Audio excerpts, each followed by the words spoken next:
کیا مرد اور عورت برابر ہیں؟ جی ہاں۔ کیا واقعی؟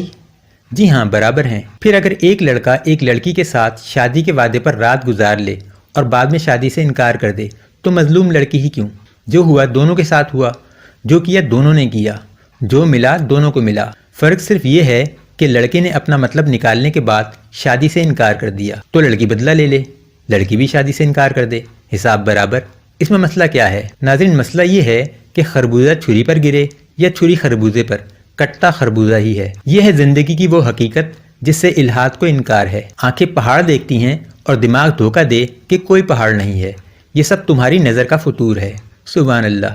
فرق یہ ہے کہ لڑکی کو اب ایک بن باپ کے بچے کی زچگی کی تکلیف سہنی پڑے گی، اس کی پرورش کرنی پڑے گی۔ معاشرے کی چپتی نگاہوں کا سامنا نہ صرف لڑکی کرے گی بلکہ وہ بچہ بھی تاحیات فکر بازی سہے گا، مگر یہ اس صورت میں ہوگا جب وہ اپنی انتہا سے زیادہ محبت کرنے والی ماں کے ہاتھوں قتل سے بچ جائے۔ ماں کسی ڈاکٹر سے ساز باز کر کے اس کو پیدا ہونے سے پہلے قتل بھی کروا سکتی ہے۔ مگر کیا الحاد میں ظلم کا بدلہ ظلم ہوتا ہے؟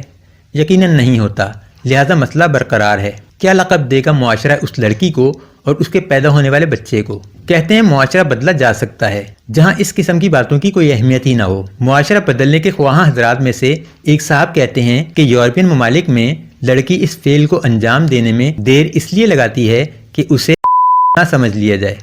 کی تعریف الحاد میں کیا ہے؟ کیا وہ جو ایک رات مرد کے ساتھ گزارنے میں جلدی کرے یا معاوضہ مانگ لے؟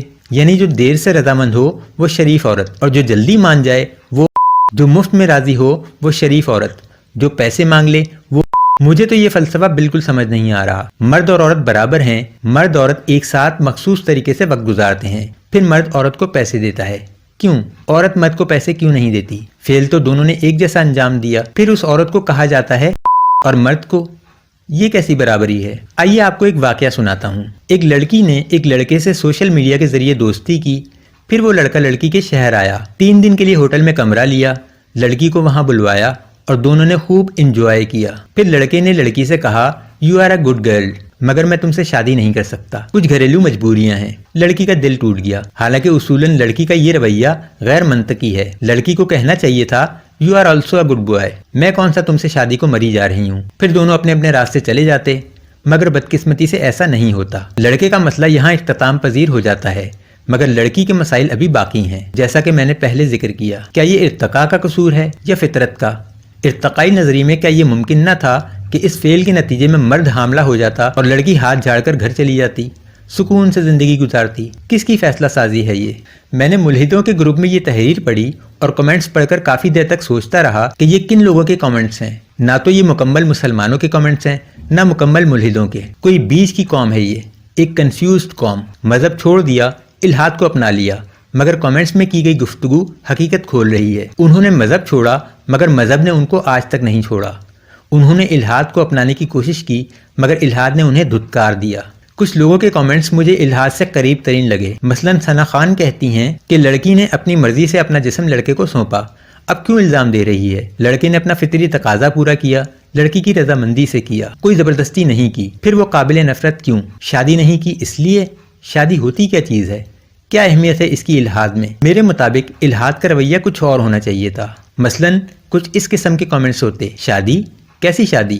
یہ تو مذاہب کے بکھیڑے ہیں، لڑکے نے بھی موج کی، لڑکی نے بھی موج کی، بات ختم۔ اس طرح موج مستی کرتے رہیے، باہمی رضامندی میں سب کچھ جائز ہوتا ہے۔ مگر نہیں، معاشرہ مشرقی ہو یا مغربی، مذہبی ہو یا الحادی، اس قسم کے معاملات میں عورت کی وقت کسی ٹیشو پیپر سے زیادہ کچھ نہیں جسے کوئی مرد استعمال کرے اور پھینک دے، چاہے تو کچھ پیسے دے کر اس لڑکی کو بنا دے، چاہے تو you are a good girl کہہ کر چلتا بنے۔ یہ ہے زندگی گزارنے کا الحادی ماڈل، جدید اور سائنسی ماڈل، یعنی لڑکی پیسے لے تو مفت میں مان جائے تو گڈ گرل۔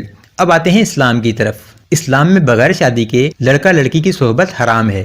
شادی کے بعد مرد ایک عورت سے جسمانی تقاضے پورے کرتا ہے تو بعد میں اسے ٹیشو پیپر کی طرح پھینک نہیں سکتا، حق مہر دے گا جو عورت مانگے، چاہے تو سونے کا پہاڑ مانگ لے، پھر تاحیات اسے کما کما کر کھلائے گا، اس کی ہر جائز خواہش کو اپنا فرض سمجھے گا، اس کے کھانے کا بندوبست، رہنے کا بندوبست، کپڑے وغیرہ، یہ سب اس مرد کے فرائض میں شامل ہیں۔ کوئی دوسرا مرد اس کی عورت کی طرف آنکھ اٹھا کر بھی نہیں دیکھ سکتا، وہ اس کا محافظ ہوتا ہے، اس کے بچوں کو اپنا نام دیتا ہے، ان کو پالتا ہے، پڑھاتا ہے، لکھاتا ہے، اچھا انسان بناتا ہے۔ دو جسموں کے ملاپ سے شروع ہونے والا یہ بندھن ایک روحانی رشتے میں تبدیل ہو جاتا ہے، خونی رشتوں پر بازی لے جاتا ہے، صرف جوانی تک محدود نہیں رہتا، بڑھاپے کا سہارا بن جاتا ہے۔ یہ جو پڑھے لکھے ملحد آج مذہب کو باتیں بناتے ہیں، ان کے ماں باپ مذہبی تھے تو یہ پڑھ لکھ گئے، ورنہ اگر ان کی سوچ بھی الہادی ہوتی تو یہ کسی کچرا کنڈی سے پل کر جوان ہوتے۔ بڑے بدقسمت ہیں وہ لوگ جو گھر کے صاف ستھرے پاکیزہ کھانے کو چھوڑ کر غلاظت کے ڈھیر پر اپنی خوراک تلاش کرتے ہیں۔ بڑے ہی بدقسمت ہیں وہ لوگ